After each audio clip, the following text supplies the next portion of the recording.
और चलिए मौसम की खबर से आपको अपडेट कराते हैं। छत्तीसगढ़ में मौसम विभाग की चेतावनी। बस्तर जिले में आंधी और ओलावृष्टि का अलर्ट जारी किया गया है। मौसम विभाग ने रेड अलर्ट जारी किया है। जगदलपुर, बीजापुर, सुकमा, दंतेवाड़ा में अलर्ट जारी किया है। आंधी बारिश से फसलों को नुकसान होने का डर है। मौसम विभाग के द्वारा ये अलर्ट जारी किया गया है। बस्तर संभाग की बात की जाए तो इस इलाके में आंधी और ओलावृष्टि की चेतावनी जारी की गई है। 60 से 80 किलोमीटर की रफ्तार से हवाएं चलने को लेकर जगदलपुर, बीजापुर, सुकमा, दंतेवाड़ा में रेड अलर्ट जारी किया गया है। छत्तीसगढ़ में लगातार आंधी बारिश से आम की फसलों को नुकसान हो रहा है। अब मौसम विभाग की चेतावनी से किसानों की चिंता और ज्यादा बढ़ गई है। जुल्फिकार अली ज्यादा जानकारी के साथ जुड़े हैं। जुल्फिकार, ये जो अलर्ट जारी किया गया है मौसम विभाग के द्वारा, इस अलर्ट के बाद से एक और लोगों को गर्मी से राहत मिले तो दूसरी ओर किसानों की चिंता बढ़ गई है क्योंकि फसलों को नुकसान होने की आशंका इस बारिश से।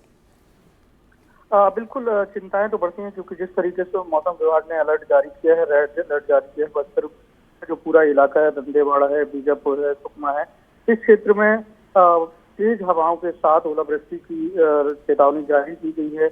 और तेज हवाओं की जो स्पीड सामान्यतः अगर देखें तो 30 से 40 किलोमीटर प्रति घंटे की रफ्तार से होती है, लेकिन जो रेड अलर्ट जारी किया गया है उसमें ये कहा गया है कि 60 से 80 किलोमीटर प्रति घंटे की रफ्तार से ये आंधी आ सकती है। तो किसानों के साथ साथ लोगों को भी नुकसान हो सकता है क्योंकि इतनी तेजी से तेज आंधी आने की वजह से पेड़ भी गिरेंगे और उसके गिर सकते हैं। उसके साथ ही जो इंफ्रास्ट्रक्चर है उसको भी नुकसान पहुंच सकता है क्योंकि इसके पहले भी हमने देखा कि जब भी तेज हवाओं के साथ आंधी आती है, ओलावृष्टि होती है, उस दौरान जैसे अगर शहरों में होर्डिंग्स का गिर जाना, पेड़ों का गिर जाना, उसकी वजह से काफी नुकसान होता है।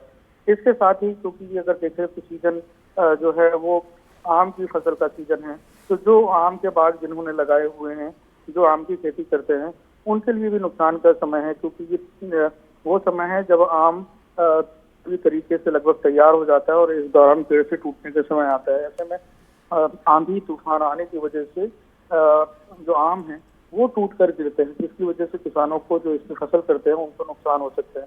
तो कुल मिला के मौसम विभाग ने रेड अलर्ट जारी किया है और एहतियातन के तौर पर प्रशासन को भी अलर्ट रहने के लिए निर्देश दिया है कि अगर किसी भी तरीके की इनको तेज जो तूफान जैसी स्थिति बनेगी उससे निपटने के लिए तैयार रहें और लोग भी सतर्क रहें कि पेड़ के नीचे खड़े ना हो, बिजली के तार हैं उसके नीचे खड़े ना हो, क्योंकि जब जिस वक्त ये आंधी आ रही होगी क्योंकि बिजली के तार भी टूटने की संभावना होती है। अगर पेड़ टूटेगा तो उसके नीचे से गुजरने वाला बिजली का तार भी टूट सकता है, जिससे नुकसान हो सकता है। जी बहुत बहुत शुक्रिया जुल्फिकार विस्तार से जानकारी देने के लिए।